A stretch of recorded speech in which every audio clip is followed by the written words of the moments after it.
All right guys, Justin here with Lions Den. We're just gonna go over our warm-up to kind of couple with all of the exercises that we've been giving you over YouTube so far.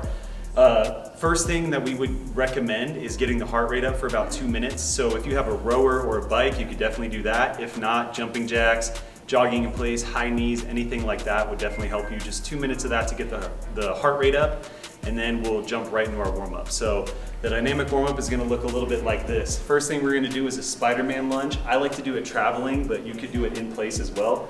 So what you'll do is step out into a nice long lunge. I'm gonna squeeze the glute of the extended leg. I'm gonna push my knee out a little bit here on the leg that's in front.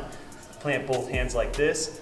I'm gonna take the hand that's closest to my lead foot, reach underneath the planted hand, reach to the sky, plant the hands again. I'm gonna crawl forward, step up with the opposite leg, nice long lunge, glute squeeze, both hands planted, reach, and reach. You're looking at about 3 of those each side. That's a good way to basically loosen up the hips, get the thoracic spine rotated. Next thing we'll move on to is a Cossack squat. So I'm gonna get into a nice wide stance like this, feet pointed relatively straight ahead, toes gripping the ground, and make sure we have active feet here. I'm gonna descend into my hip, so I don't wanna get my knee forward super hard, right? Reach my butt back a little bit here, come back to center, reach my butt back on the opposite leg, come back to center, and then I'm gonna hinge down the middle.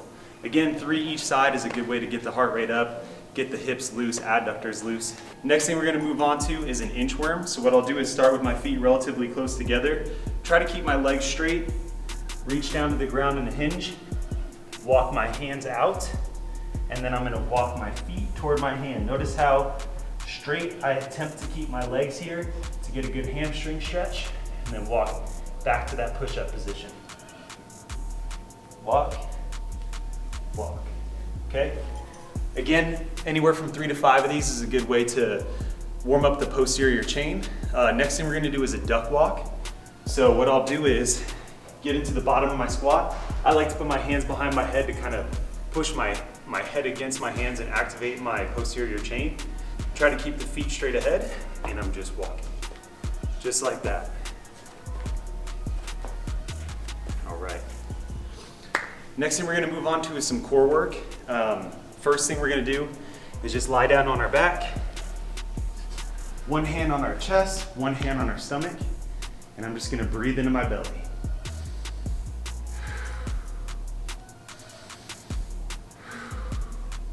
Once you've completed 10 breaths, you're gonna move on to a hollow hold. So I'm gonna press my lower back into the ground, pull my ribs down here, lift my legs, lift my hands. Again, we're belly breathing, 10 breaths here. Next thing we'll move on to is a side plank. Make sure I get my shoulder away from my ear. I'm gonna stagger my feet so the bottom foot is back, top foot is in front. I'm gonna drive that ankle of the back foot into the ground, tighten up my core here, put one hand on the stomach, and just again, belly breathing.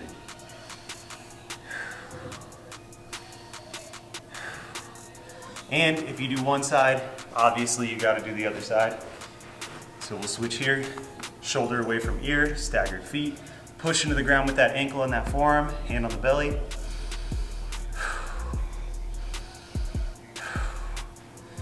So guys, there you have the warm up. Make sure you do this every time before you do any of our workouts we have posted on YouTube. It's a great way to get yourself going.